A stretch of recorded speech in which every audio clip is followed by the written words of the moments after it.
welcome to round 2 with Eldrazi Tron, where we just have a excellent hand on the draw. And our opponent makes a play that is not so excellent against us, which is Chalice on 1. They are presumably some kind of Valakut deck. It does shut off 2 cards in our hand, but fortunately we get to do whatever we want. Lead on Temple, because if we draw another Temple, we just get to slam turn 2 Seer like the old days. Unfortunately not that lucky, we just draw Tron. So we Seer on turn 3 instead. And looking at this hand, so I just want to talk through. So taking a Titan doesn't help anything. Taking a World Spine doesn't help anything because Titan is basically just as lethal with Through the Breach. We could take both Through the Breaches, but our opponent's still going to be able to cast Titan. So I think the pretty obvious choice is our opponent's choked on mana, so we just go after their mana, prevent them from getting even close enough to cast these. Also worth noting, our opponent is dead in 2 attacks from here because of we get to go Tron Piece, Thoughtseer, Smasher next turn, and that attacks for 9, and then 11. It's actually full 20 lethal even if they hadn't taken damage. But they just concede because they can't cast spells. Shocking that you need to do that to play games of Magic. Okay, sideboarding. I opted to take out 2 Chalices and a Dismember for Walking Ballista, All Is Dust, and Karn. Chalice still can do something. You can still Chalice 2 to shut off some of the ramp spells. Dismember still can do something if they hardcast a Titan. These cards technically do stuff. All Is Dust can kill a Titan. Karn and kills lands. Like, Karn's actually good. Karn is the one actually good card in my sideboard for this matchup. Ballista is just another card with power and toughness. I debated Crucible, but I didn't think that you can get into a spot where you can Ghost Quarter Crucible, lock them off of green mana. I guess also because of Through the Breach, you just can't ever do that in millions. So we really just don't have a lot for this combo matchup, which kind of sucks. Okay, welcome to round 2, game 2 against Red-Green Valakut Through the Breach. This is not a hand. It has 1 land, doesn't cast spells. This is kind of a hand, I guess. Scry to top, I just get to Jam Smasher and hope that's fast enough. But they have a turn 1 Farseek, which is going to be pretty quick. So they Elder first. I opt to leave up my Warping Whale under the logic that it can potentially hit like a Search for Tomorrow, which they wouldn't have had a chance to cast already. And I just kind of get Nut Draw due to Double Summoning Spirit Guide. Turn 3 Through the Breach, Worm, dead. I mean, I don't have anything in my deck. I kind of realized at this point that I made some mistakes in sideboarding, so great game. Played 0 spells. We'll get to those revisions. I can Dismember one of the worms, go to 1, and then they just still trample and I die. Okay, sideboarding. So I check out the rest of the cards I'd already boarded out. They're not great. I just kind of left them in because they kind of do something. For different cards that kind of do something. So I hadn't registered that my opponent had World Spine Worm game 1, so I didn't bring in Ratchet Bomb.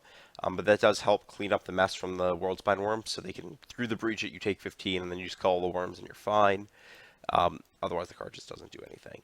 Then I have Pithy Needle in the hope that I can Mise on a fetch land or a Sakura Tribe Elder name.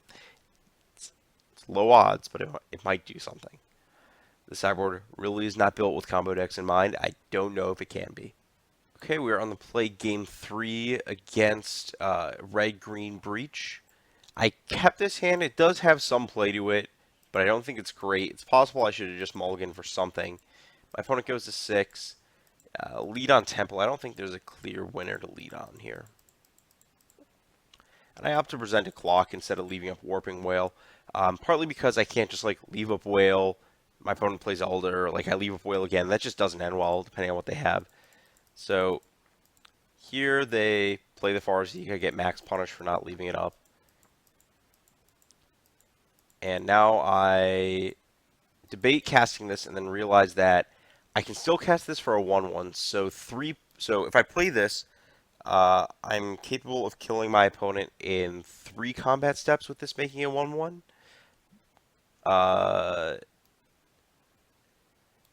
But if this is going to be used for interaction. I guess this is still one more attack, so I gave my opponent an extra turn by doing that. Maybe that's wrong. I've done the math slightly wrong, I think. I think when I did the math the first time, I had accounted for them being at 19. Forgotten to account for this 1/1 token. I guess the alternate argument that really convinced me, regardless of wrong combat math, is that my opponent has not had a good opportunity to search for tomorrow, and leaving this up is a good time to tag that spell. So I put my opponent to 16. And they play Crumble to Dust, which I counter, and I think in retrospect my hand just, I guess, so I can draw out to a Karn if I hit Tron, but if maybe my hand just doesn't care about that card. It's not something I really considered on the spot there. So I Pithy Needle, name Wooded Foothills in the hope of just hitting the right land. There goes 16, 12, and they're still dead in 2 attacks here. 16. Okay, no, I did the math right. There we go. That's what it was. It was, so if I put them to 16 and then attacked. Okay, there we go. So let's rewind. So my opponent was at 19 last turn. If I play the first Matter Reshaper last turn, I put them to 16, 1 turn, 10, 4, dead. 4 turns of attacking from there. This way, they go 16, 13, 7, 1, except for the whale can make an Eldrazi, so that's the bonus last turn. So leaving up the whale there doesn't actually cost me a turn of damage, or a turn of attacks for lethal. But the issue is that my opponent could just fetch and go down anyways, and I can use the whale's disruption.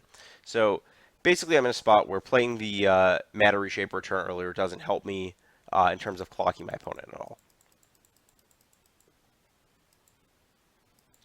So my opponent Summoner's Pacts for Titan, Breaches a Titan.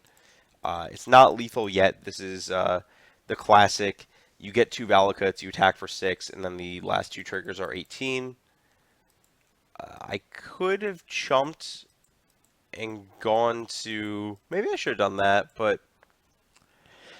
So if I chump and go to 4, I have 2 rebuys to hit away to Karn down their Valakut. Or like Ghost Quarter, but I figured just hope that one of their last 2 cards isn't a mountain was my best out, honestly. There's always a chance of that. And I can't even, like, if I could Matter Reshaper into a land and draw another land, I think that's a more exciting play, but as is, whatever. I attack, and they pay their cost, and they have another mountain, and I lose the game. So the search play here is what makes me think that maybe countering the Crumble to Dust was bad, because at the rate it's going, I have a clock, and that interaction,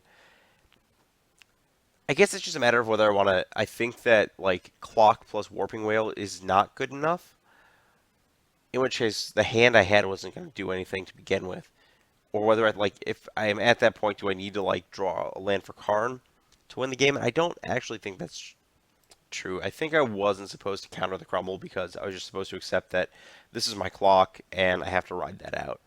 But this matchup did not feel really good. I have a lot of cards that don't do anything, and I can't always just like mull the turn 3 Thought-Knots here because that's just not something you can do every game. Really, none of my other cards just do anything, which sucks.